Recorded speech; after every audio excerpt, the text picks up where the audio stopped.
Hello, welcome to the first episode of my new mic. Uh, so I'm going to just kind of like have the stream up. I don't know if it's a stream or a video, but it's episode one nonetheless. So yeah, let's just get straight to it. I'm gonna go through a couple things. Coding. Coding something I kind of feel like someone should be good at, but just aren't. Like, I have the personality type of someone who's like, oh, this guy seems like he knows how to code or should know how to code. But I guess I just don't really. The internet's gone off. Interesting. That's good timing. But it's all good. Connected, secured, yeah. Functional? Okay, cool. Yeah, I don't know. Like, maybe it's just I took a different interest route. So, like, when I was younger, there was quite a lot of YouTube consumption. Like, I would just consume videos. Like, I needed constant stimulation. I watched so much content and consumption that I just never got good at like practicing a skill to the point where I learned to code. I think there's a Naval quote. He says like, if you can't code, like make podcasts, record videos, learn to write. If you can't code, write books and blogs, record videos and podcasts.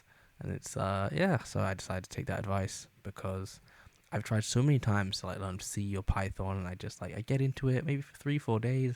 Python, I was doing it for like months. I was like kind of getting in a flow state, and eventually I just fell out of it. It just didn't feel like it was truly me. It didn't feel truly natural, so I ended up not really pursuing it, which is sad. But I guess that's how it is for some people. Some people are just not meant to code. Okay. You must be thrown to the ground first. So I think what I meant by that is in life you kind of have to go to the worst position to get to a better position. Like once you've if you're not living to like your absolute maximum potential, like you will be kind of attacked in a way. Like life will kind of throw rocks at you until you move, because maybe there's something you're supposed to do, there's people you're supposed to reach, and if you don't act out your gift, it's sort of it's moot. It's wasted. Your genetics are wasted. Your existence is wasted. Your brain's wasted. Your exact unique brain chemistry is wasted. Yeah, it sucks. So yeah, you must be thrown to the ground to get back up.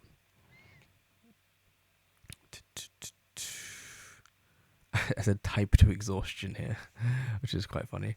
I guess I mean by that, but it's an improvement on my last point. Like, just if you have creative potential inside of you, you have to let it out. Otherwise, it festers inside as like an inarticulated shadow self. So even like anything, talking, speaking, like say it to exhaust. If you have no one to like express yourself to, you will feel alone. So like you need to express yourself even through the internet.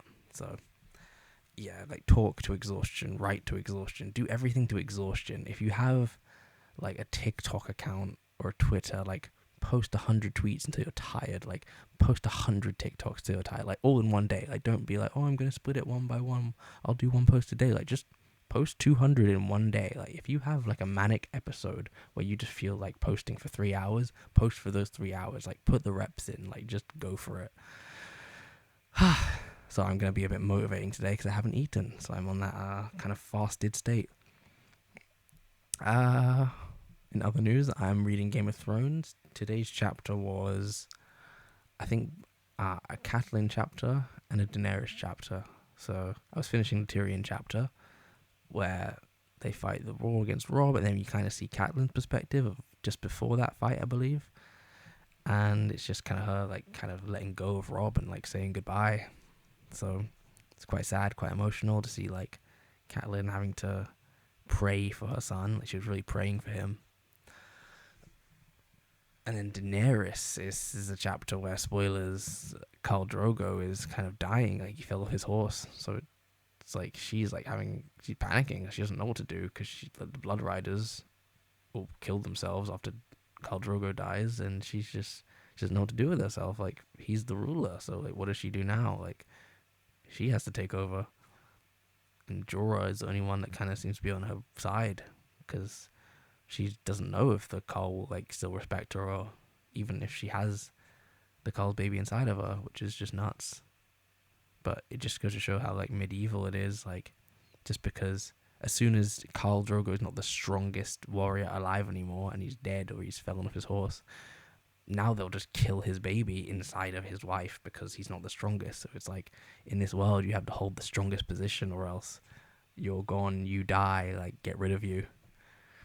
So yeah, it's like, I don't think I finished the chapter yet. I'm just halfway through it again. But yeah, and they're performing some kind of blood magic. So yeah, it's interesting what's going on with Game of Thrones. It's these unique situations which you can end up in real life, but in a less of a fantasy setting. But yeah, you can definitely end up in these situations.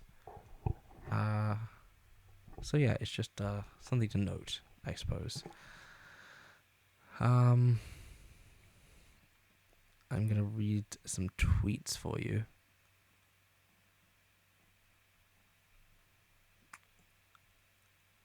I was listening to "Float On" by Modest Mouse earlier, which is a nice song. I don't think people appreciate like the classics. Sometimes people forget, but like, also, okay, let me talk about AI art because it's just blowing up my timeline. I don't know what to make of AI art, but like, I mean, it's very cool. I love seeing these like images I've never seen before, like really well done visuals of my favorite characters from TV, fantasy, cartoons, animation, and just like really cool artistic ideas. But like, it just feels fake. Even if it's really cool, even if it's really amazing sunset, it's like, because I know it's AI generated, I almost don't. But then you could argue, like, philosophically, like, a human being made the AI that was able to make the image, so it's like hard work was put in on some level. Like, there is still an equal energy transfer because someone made the AI that was able to make that art. So hard work was put in at some point in the stage, not necessarily for the art itself. But it's really great art. Like, so I know I'm conflicted because I'm just like, maybe art shouldn't be churned out at this speed. It just feels like art's catching up to the speed of the internet, and it's like, the whole point of art is you sit down for like days and weeks to come up with this like single image, which is beautiful, and it's like, the act itself is meditation because you have to do something really slowly. So it's just weird to see this happen. It's just weird to see this happen because there's so much of it on my timeline. It's nuts. Yeah, it's nuts. It's nuts. Like, I almost don't regret dropping out of art because like I never would have gotten that good at it, and now we just have AI to make it for us. But I still hope normal human artists make their art at the same pace they did before. I hope they don't feel threatened by it in any way, because art is a beautiful thing and it's timeless. It transcends generations. So I think people should just respect that timelessness. Although it is a weird situation we're all entering.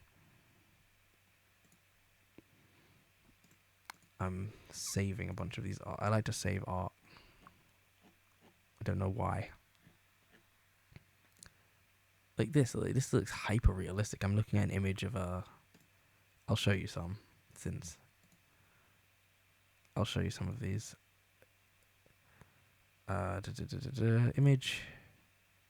Image 3, browse, downloads. This, I just downloaded this. Like, this is hyper realistic. Look at this. Like, that's nuts. That's insane. It's amazing, and it's AI generated. I mean, it's AI assisted, but like, how much assisted? Like, on the channel, this is by Roger House. Creative Exploring AI manga founder at AI Photography. So it's like a mix between photography and art. It's gorgeous. Like, it's one of the most beautiful like drawings I've ever seen, but it's not really a drawing. So yeah, it's like everyone's conflicted because, what do you do?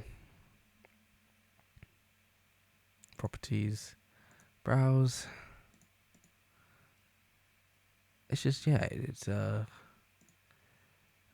like this is an AI image as well. I think it's Robin.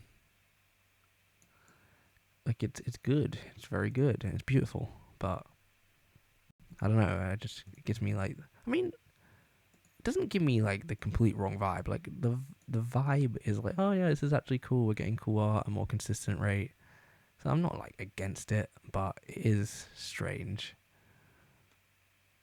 And I'll show you like one more before I end this. I'll try and keep this fairly short, 12 minutes or so. Um, it's just some anime one, but it's Asuka.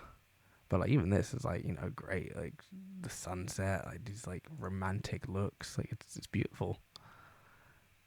But yeah, I guess I don't know how much it's AI assisted. I guess like, do you have Illustrator and you draw like the outline and then you add the AI as like the AI does like the shading for you, so you still did like the baseline of the drawing, you still did the chunking, and the AI did the like the background, the atmosphere for you. It's like, okay, then you could speed up the process, and then you could like speed up an idea. So it's like you kind of know in your mind's eye what you want it to look like, and you sketch out, and you pretty much do the whole base.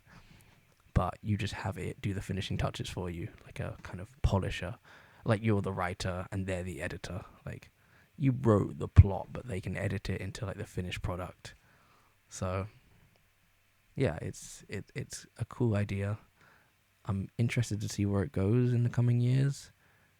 I'm looking forward to it. And yeah, I guess I'll get rid of that. So anyway, I'll keep this fairly short. So yeah, think in public. And that's how one expands. Thanks for watching.